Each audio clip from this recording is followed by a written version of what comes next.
स्वागत आहे आपल्या सर्वांचं या व्हिडिओमध्ये। मित्रांनो, आज आपण या व्हिडिओमध्ये 4.2 ला आपण स्टार्ट करणार आहोत, ज्यामध्ये आपण टाइप्स ऑफ लेवल, त्याच्यामध्ये डम्पी लेवल आहे, ॲटो लेवल आहे, डिजिटल लेवल आहे, fundamental axis of dumpy level. Dumpy लेवलबद्दल आपण पूर्णपणे डिटेलमध्ये आपण डिस्कस करणार आहोत, ठीक आहे। त्याच्यानंतर टेम्पररी ॲडजस्टमेंट ऑफ लेवल, ठीक आहे। हा सर्व पॉईंट जो आहे तो आपण 4.2 मध्ये आपण पाहणार आहोत। त्याच्यामध्ये क्वेश्चन बघा मित्रांनो, या पॉईंटवरती कशा पद्धतीने क्वेश्चन हे विचारले जाऊ शकतात। तर त्यातलं सगळ्यात फर्स्ट बघा, in list the various types of levels and explain any one. तुम्हाला टाइप्स लिहायचे आहेत लेवलचे, त्याच्यातला कोणताही एक तुम्हाला एक्सप्लेन करायचा आहे। त्याच्यानंतर नेक्स्ट क्वेश्चन बघा, draw the sketch of dumpy level and name all important parts. Dumpy लेवलचे तुम्हाला स्केच काढून त्याचे इम्पॉर्टंट पॉईंट्स जे आहेत, पार्ट्स जे आहेत, त्याचं तुम्हाला नाव इथे मेन्शन करायचं आहे। मग त्याच्यामध्ये फूट स्क्रू असतील, टेलिस्कोप असेल तुमचा, ठीक आहे, cross hair etcetera etcetera. State the fundamental axis of dumpy level. Dumpy लेवलचे ॲक्सिस तुम्हाला त्याच्याबद्दल माहिती लिहायची आहे। त्याच्यानंतर नेक्स्ट बघा, explain temporary adjustment of dumpy level. Dumpy लेवलमध्ये कोणकोणत्या ॲडजस्टमेंट केले जातात, जसं आपण मागच्या युनिटमध्ये थिओडोलाइटबद्दल बघितलं होतं, सेम त्याच पद्धतीनं डम्पी लेवलमध्ये पण ॲडजस्टमेंट आहेत। त्याच्यानंतर नेक्स्ट बघा, right a short note on auto लेवलवरती तुम्हाला शॉर्ट नोट लिहायची आहे। त्याच्यानंतर state advantages of auto level over dumpy level. Auto लेवलचे तुम्हाला काही ॲडव्हान्टेजेस लिहायचे आहेत, ठीक आहे। ॲटो लेवल आणि डिजिटल लेवल हा काय आपल्याला थोडा सिलेबसला नाही आहे मित्रांनो, सिलेबसमध्ये दिला आहे पण एवढं काय याच्यामध्ये इम्पॉर्टन्स नाही आहे किंवा आतापर्यंत कधी क्वेश्चन याच्यावरती विचारलेला नाही आहे, ठीक आहे। तर आपण जो नेक्स्ट पॉईंट आहे आपला तो चालू करूयात। आपण क्वेश्चन बघितलेले आहेत, 4.2 आपण ऑलरेडी चालू केलेला आहे। त्याच्यामध्ये टाइप्स ऑफ लेवल, त्याच्यामध्ये तुम्ही बघू शकता डम्पी लेवल आहे, ॲटो लेवल आहे मित्रांनो। अजून 2-3 टाइप्स आहेत त्याच्यामध्ये। हा जो नेक्स्ट पार्ट आहे आपला डिजिटल लेवल, हा पण एक लेवलचाच टाईप आहे। त्याच्याबरोबर टिल्टिंग लेवल, अशा पद्धतीनं एक 4-5 टाइप्स आहेत मित्रांनो लेवलचे। पण आता सध्या सिलेबसला आपल्याला 2 आपल्याला डिटेलमध्ये सिलेबसला आहेत, डम्पी लेवल आणि ॲटो लेवल, ठीक आहे। त्यातल्या डम्पी लेवलवरती आपला जास्त फोकस असणार आहे। तर मित्रांनो चालू करूयात आपण टाइप्स ऑफ लेवलमध्ये। जी सगळ्यात फर्स्ट लेवलचं टाईप आहे डम्पी लेवल, ठीक आहे। डम्पी लेवलचं तुम्हाला एक इन्स्ट्रुमेंट दाखवतो कशा पद्धतीने असतं डम्पी लेवल।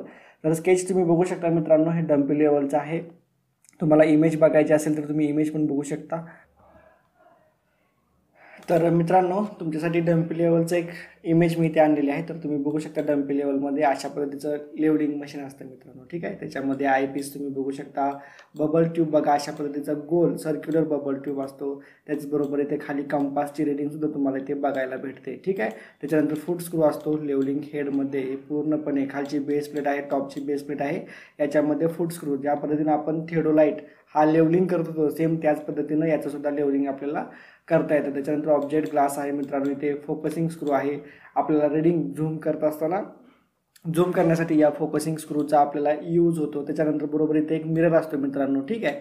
जेव्हा आपण इथे समोर उभारतो तेव्हा आपण डायरेक्ट याच्यामध्ये बघतो, ठीक आहे। याच्यामध्ये बघितल्यानंतर आपल्याला हा बबल जो आहे त्याचं चित्र, रिफ्लेक्टेड चित्र याच्यामध्ये आपल्याला डायरेक्ट बघायला भेटतं। आपण याच्यामध्ये डायरेक्ट बघत नाही आहे, आपण कशामध्ये बघतो, इथे एक मिरर असते मित्रांनो। याच्यामध्ये बघितलं की तुम्हाला हा बरोबर जो बबल जो आहे तो सेंटरला आहे किंवा पुढे पाठीमागे आहे हे पूर्णपणे व्यवस्थितपणे दिसतं मित्रांनो, ठीक आहे। तर इमेज बघितली डम्पी लेवलची। आता ही इमेज तुम्हाला नंतर कधी बघायला भेटणार नाही आहे, ठीक आहे।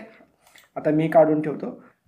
तर एक्झाममध्ये तुम्हाला जर विचारली इमेज, तर तुम्हाला ही अशा पद्धतीची इमेज जी आहे ती काढायची आहे मित्रांनो, ठीक आहे। जर टॉपला बबल ट्यूब असतो, कधी कशामध्ये आहे कशामध्ये नाही, ठीक आहे। आजकालचे जे काय ॲडव्हान्स्ड इक्विपमेंट आलेले आहेत डम्पी लेवलचे, तर ते अशा पद्धतीने आहेत, सेम तुम्हाला या इमेजमध्ये दाखवल्याप्रमाणे, ठीक आहे। तर तुम्हाला इमेज विचारली तर अशा पद्धतीने इमेज काढायची आहे। पूर्णपणे जे काय नावं आहे ते पण तुम्हाला पूर्णपणे मेन्शन हे करता आले पाहिजे मित्रांनो, ठीक आहे। तर अशा पद्धतीनं डम्पी लेवल तुम्ही बघितलेलंच आहे। आता जरी नसेल बघायला तरी तुम्ही स्वतःच्या कॉलेजमध्ये जाऊन प्रत्यक्षामध्ये इन्स्ट्रुमेंट हे हातात घेऊन सुद्धा बघू शकता। तर आपण थोडक्यात डम्पी लेवलबद्दल आपण माहिती घेऊयात। सगळ्यात फर्स्ट पॉईंट बघा, the dumpy level is a simple, compact आणि स्टेबल इन्स्ट्रुमेंट आहे। Consist of the levelling lead and telescope. त्याच्यामध्ये लेवलिंग लीड आणि टेलिस्कोप कन्सिस्ट आहे। त्याच्यामध्ये आहेत the levelling head consist of the 2 parallel plates with 3 foot screw which brings the instrument in a proper level by bringing the bubbles in its center of its run। म्हणजे जे काय levelling head जे आहे याच्यामध्ये 2 parallel plates आहेत, तुम्ही बघू शकता याच्यामध्ये ही अप्पर प्लेट आहे, ही लोअर प्लेट आहे, ठीक आहे. याला लेवलिंग हेड म्हटलं जातं मित्रांनो. याच्यामध्ये 3 फूट स्क्रू आहेत, या फूट स्क्रूच्या साह्याने आपण इन्स्ट्रुमेंट जे आहे ते प्रॉपर पद्धतीनं लेवल करू शकतो. The telescope is rigidly fixed to its support, hence it can not be rotated about its longitudinal axis or can not be removed from its support. जी काय टेलिस्कोप आहे मित्रांनो तर ती फिक्स आहे. जसं थेडोलाइटमध्ये टेलिस्कोप आपली रोटेट होत होती, तर याच्यामध्ये टेलिस्कोप जी आहे ती रोटेट होत नाही आहे. याच्याने आपण व्हर्टिकल अँगल हा मेजर नाही करू शकत मित्रांनो, ठीक आहे. समजलं. टेलिस्कोप ही रिजिडली फिक्स असते. कशामध्ये? डम्पी लेवलमध्ये. The telescope consist of movable eye piece and an object glass. तर जे काय टेलिस्कोप आहे त्याच्यामध्ये आयस पीस आहे, तुम्ही बघू शकता. आयस पीस इथे आहे, ऑब्जेक्टिव्ह ग्लास इथे समोर आहे, ठीक आहे. त्याचे फोकसिंग स्क्रूसुद्धा आहे त्याला attachment. There is and diaphragm consisting a circular glass with cross hair fixed in front of eye piece.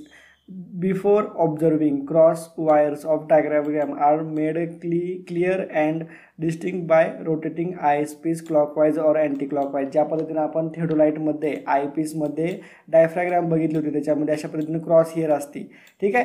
तर ते आपण काय करत होतो, सगळ्यांना झूम करत होतो, म्हणजे व्यवस्थितपणे दिसली पाहिजे. समोर एक व्हाईट पेपर पकडून आपण जी काय आयचा जी काय पीस आहे तो क्लॉकवाईज, म्हणजेच हा इथे एक नट टाईप असतो मित्रांनो. हा एक क्लॉकवाईज तरी फिरवायचा किंवा अँटी क्लॉकवाईज तरी फिरवायचा. जोपर्यंत याच्यामध्ये तुम्हाला अशा पद्धतीची क्रॉस हिअर ही बघायला नाही भेटत तोपर्यंत ही फिरवायची. एकतर तुम्ही आभाळाकडे करून तोंड करून डायरेक्ट बघू शकता, किंवा याच्यासमोर तुम्ही एक व्हाईट शीट पकडून सुद्धा तुम्ही इथे ॲडजस्टमेंट करू शकता. नेक्स्ट बघा, the name dumpy is because of its compact and stable construction, ठीक आहे. डम्पी हे नाव का पडलेलं आहे? कॉम्पॅक्ट आहे इन्स्ट्रुमेंट खूपच, आणि स्टेबल इन्स्ट्रुमेंट आहे, ठीक आहे. नावातच सर्व काही आहे. कॉम्पॅक्ट आणि स्टेबल कन्स्ट्रक्शन असल्यासाठी म्हणजे त्याचं वर्किंग प्रिन्सिपल हे खूपच इझी आहे. त्याचबरोबर जे काय इन्स्ट्रुमेंट आहे ते पूर्णपणे कॉम्पॅक्ट आहे, त्याच्यामुळे याला डम्पी नाव देण्यात आलेलं आहे. नेक्स्ट बघा, the axis of telescope is perpendicular to the vertical axis of the level. म्हणजे जी काय टेलिस्कोपची जी काय ॲक्सिस आहे ती व्हर्टिकल ॲक्सिस भोवती परपेंडिक्युलर असते. जेव्हा तुम्ही इन्स्ट्रुमेंट हे लेवल करता, ही जी ॲक्सिस आहे ती व्हर्टिकल ॲक्सिससोबत कायमस्वरूपी परपेंडिक्युलर आहे. आपण नेक्स्ट पार्टमध्ये जेव्हा आपण ॲक्सिस बघणार आहोत डम्पी लेवलच्या, तेव्हा तुम्हाला हे पूर्णपणे तिथे बघायला भेटेल कशा पद्धतीने परपेंडिक्युलर असते ती, ठीक आहे. The level tube is permanently placed so that its axis lies in the same vertical plane of telescope, but it is adjustable by means of the capstan headed nuts at one end. जी काय मित्रांनो आपली bubble tube आहे, level tube जी आहे ती ॲडजस्टमेंटसुद्धा करता येते. कॅप्शन नट प्रोव्हाइड केलेला असतो जेणेकरून ती जेव्हा आपण कॅलिब्रेशन करतो, ठीक आहे, त्याच्यावरून ते सर्व काही व्यवस्थित करून आलेलं असतं. त्या कॅप्शन नटची काय एवढी आपल्याला आवश्यकता नसते.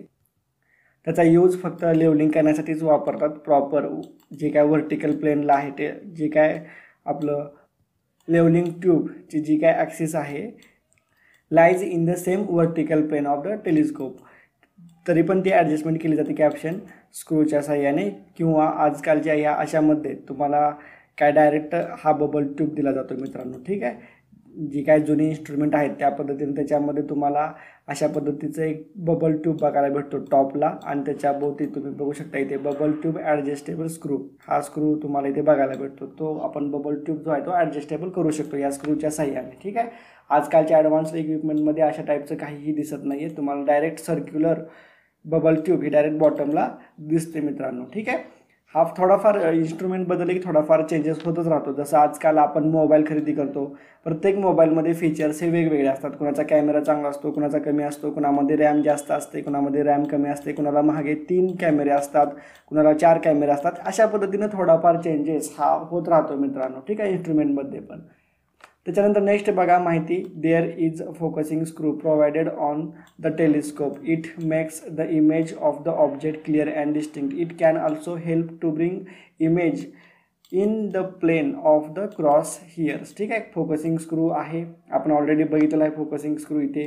ठीक आहे, याच्या साह्याने आपण जी काय समोर तुमचा स्टाफ असेल किंवा जे काय तुमचं रेंजिंग रॉड असेल तर त्याला बायसेट करण्यासाठी जी काय समोरची जी इमेज आहे ती पूर्णपणे तुम्हाला क्लिअर दिसण्यासाठी आपण या फोकसिंग स्क्रूचा आपण यूज करतो. हे एकतर क्लॉकवाईज तर फिरवा किंवा अँटी क्लॉकवाईज तर फिरवा, जोपर्यंत इमेज क्लिअर होत नाही तोपर्यंत तुम्हाला ते पुढे मागे करून ॲडजस्ट तुम्हाला ते करावं लागतं मित्रांनो. ठीक आहे, त्याच्यानंतर नेक्स्ट बघा, ray shade is provided to protect the object glass. Object ग्लासला प्रोटेक्ट करण्यासाठी रे शेड टाईपचं एक हे असतं, तेही तुम्हाला बघायला भेटेल. नेक्स्ट बघा, the clamp and slow motion screw are provided in modern levels to control the movement of spindle about the vertical axis. तर बघा, ज्या पद्धतीनं आपण थेडोलाईटमध्ये आपल्याला स्लो मोशन स्क्रू होते, ठीक आहे, एक ॲक्युरेट रिडिंग घेण्यासाठी, तर त्या पद्धतीनं सुद्धा आजकालचे काही ॲडव्हान्स्ड जे काय डम्पी लेवल आहेत तर त्याच्यामध्ये स्लो मोशन स्क्रूसुद्धा तुम्हाला तिथे प्रोव्हाइड केलेला असतो. ठीक आहे, समजलं.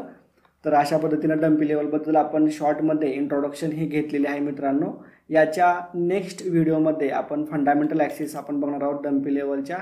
ठीक आहे, तर भेटूयात नेक्स्ट व्हिडिओमध्ये.